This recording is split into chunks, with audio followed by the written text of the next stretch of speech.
The next word is quell. The riot could be quelled because of the timely presence of the police on the spot.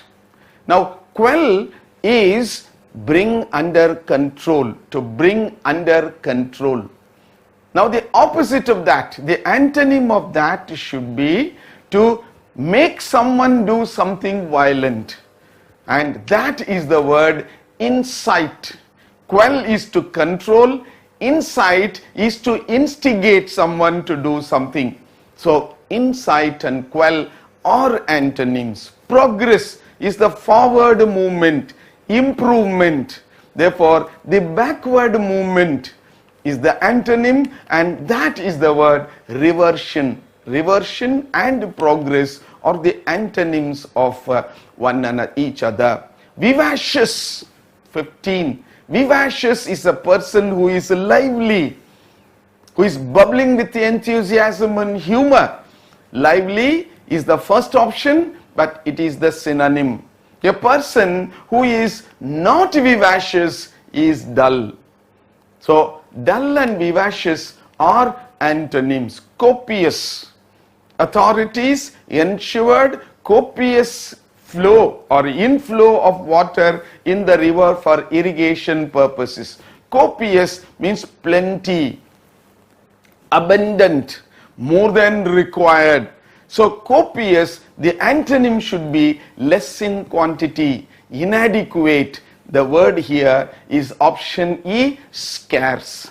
Scarce and copious, therefore, are antonyms.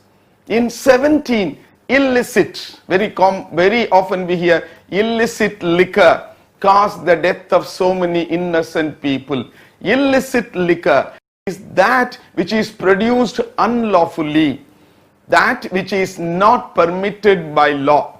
Therefore, the antonym should be that which is permitted by law. Therefore, the word is lawful. Option C, lawful and illicit are antonyms. Gigantic. The word starts with the word originates from the word giant. Something which is very huge. Colossal. In India we say Himalayan. Of late we use another word, Jurassic. Corruption has assumed Jurassic proportions after Steven Spielberg's Jurassic Park. Something that is very huge, gigantic. The antonym, therefore, something is very small, and the option is tiny.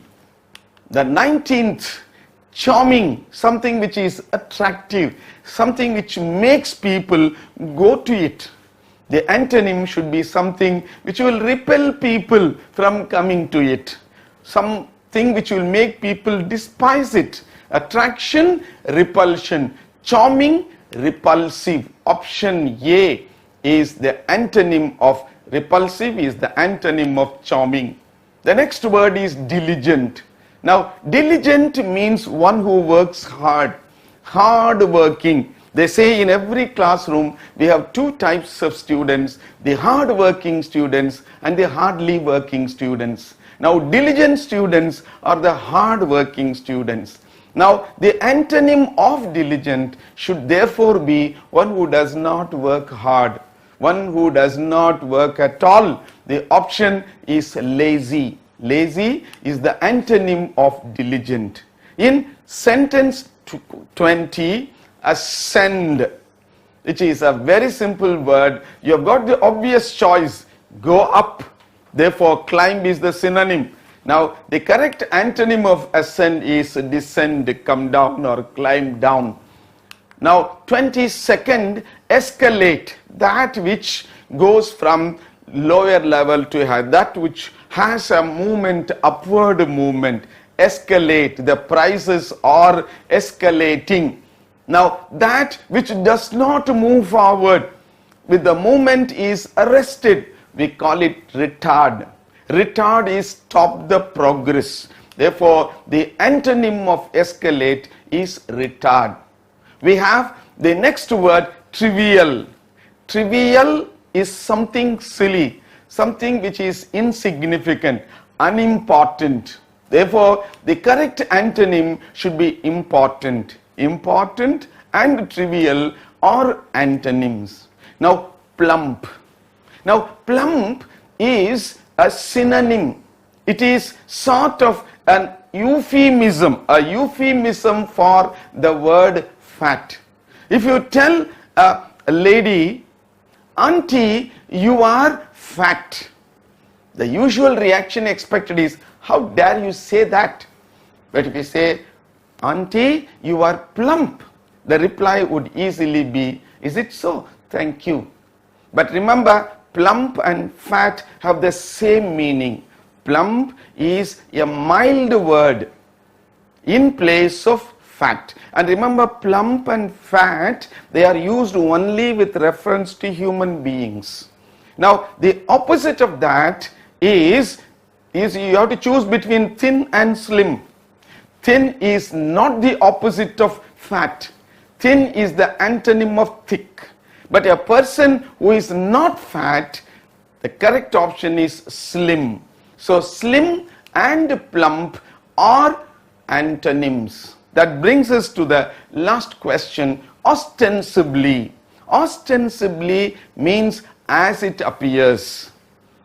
Apparently, that is the first option, which is the synonym. But apparently is different from what actually is. Therefore, the antonym of ostensibly should be the word actually. Option B, actually, is the antonym of ostensibly. We have so far learnt how to answer 25 questions involving antonyms. If you work out many more such questions involving antonyms, your confidence in answering antonym questions will increase, and you will be able to answer these questions effortlessly and effectively. With this, we will conclude this lesson. Thank you.